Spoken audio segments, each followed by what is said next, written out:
Assalamualaikum warahmatullahi wabarakatuh. A'udzu billah, bismillah, alhamdulillah, salatu wassalamu ala rasulillah wa ala alihi wa mawalah, la hawla wa la quwata illa billah. Alhamdulillah, pada kesempatan yang berbahagia ini kita bisa bertemu kembali dalam keadaan virtual. Semoga anak-anak yang Bapak cintai selalu dalam keadaan sehat walafiat.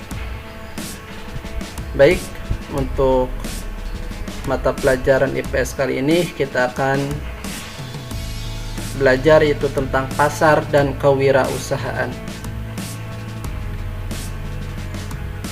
Anak-anak mungkin tidak asing lagi mendengar kata pasar.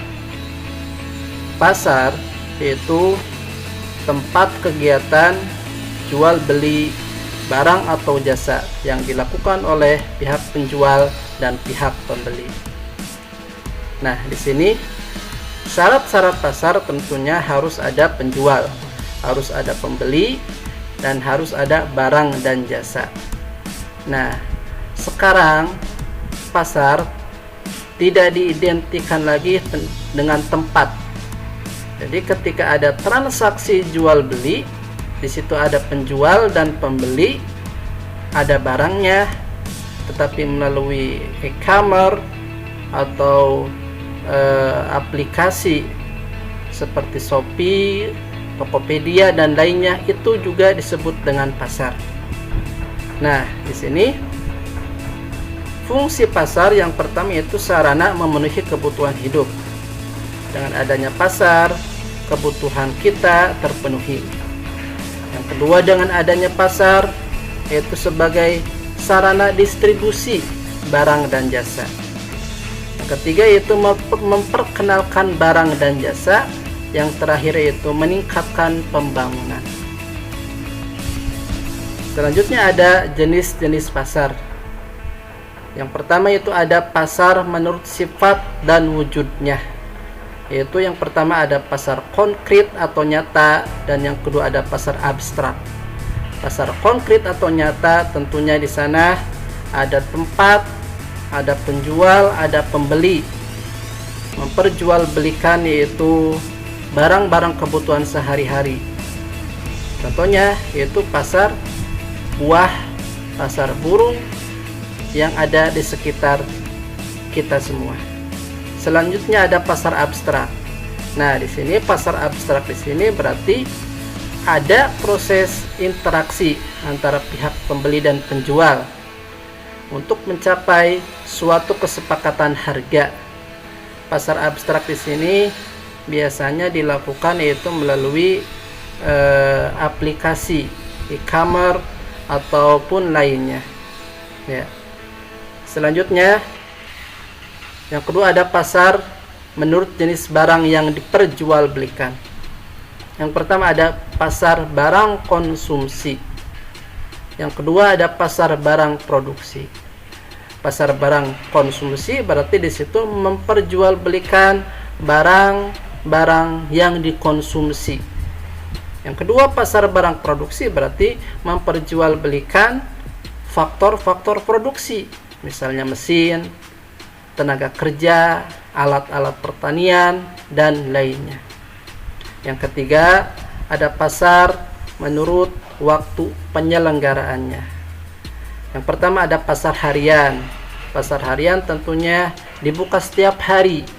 Nah, di sini biasanya ada di sekitar kita semua. Yang kedua ada pasar mingguan. Dibuka berarti setiap seminggu sekali atau seminggu 2 kali.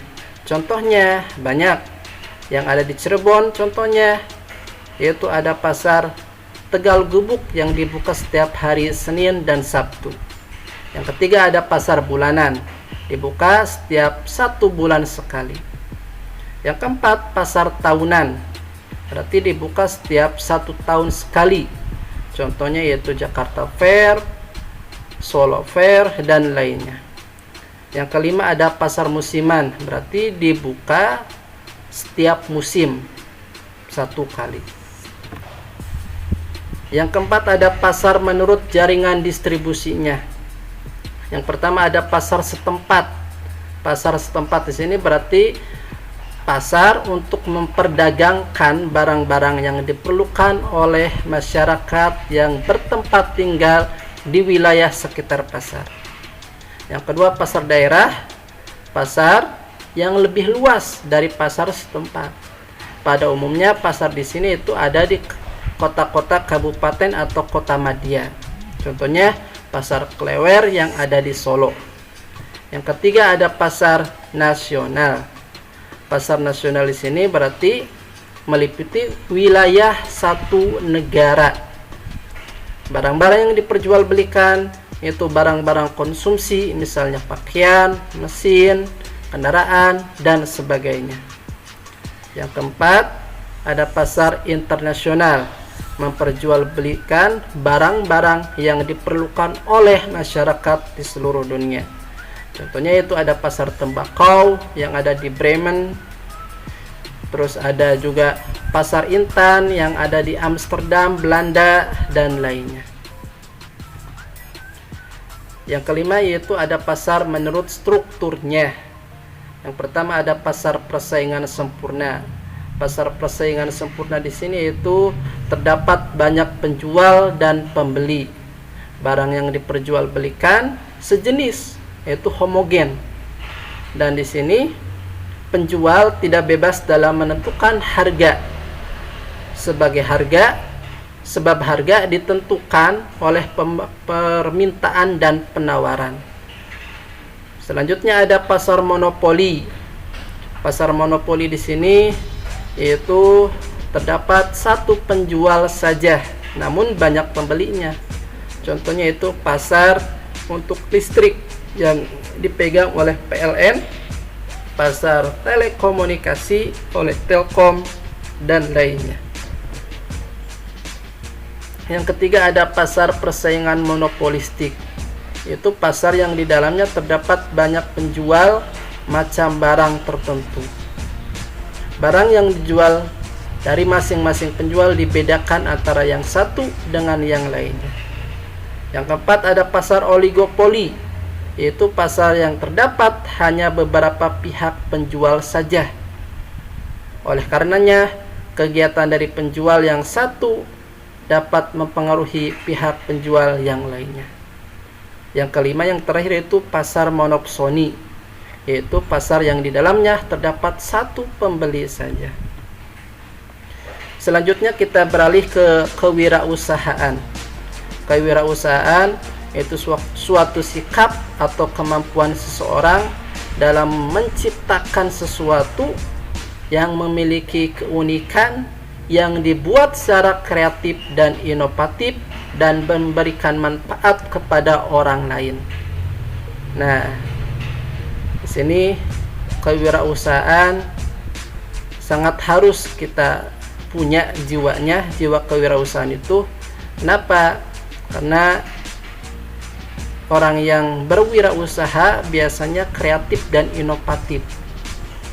Nah, di sini peran kewirausahaan dalam membangun negeri yang pertama yaitu meningkatkan ekonomi, mampu meningkatkan pendapatan, menciptakan lapangan kerja, memberikan kemudahan, mendorong kemajuan iptek.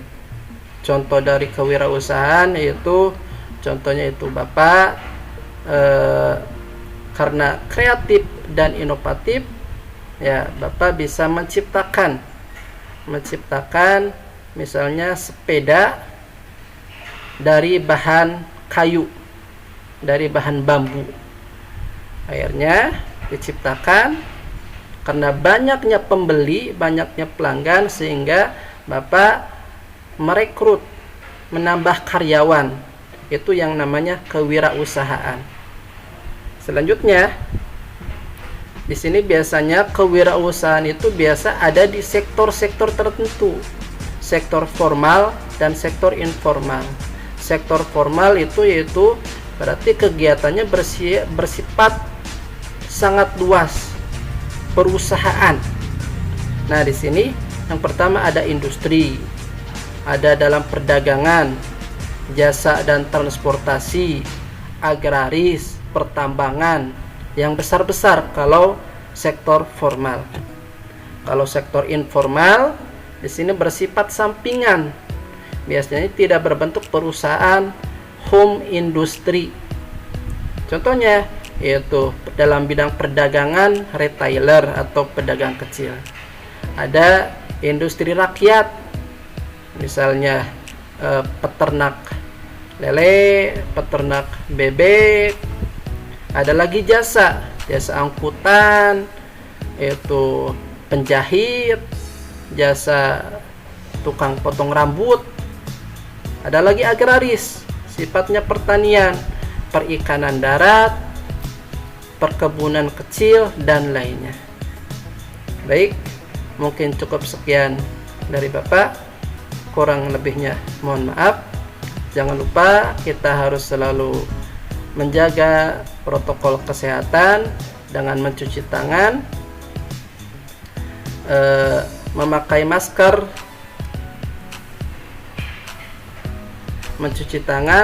masker, dan social distancing. Itu aja dari Bapak. Al-afwu minkum wallahul muwaffiq ila aqwamit thoriq. Wassalamualaikum warahmatullahi wabarakatuh.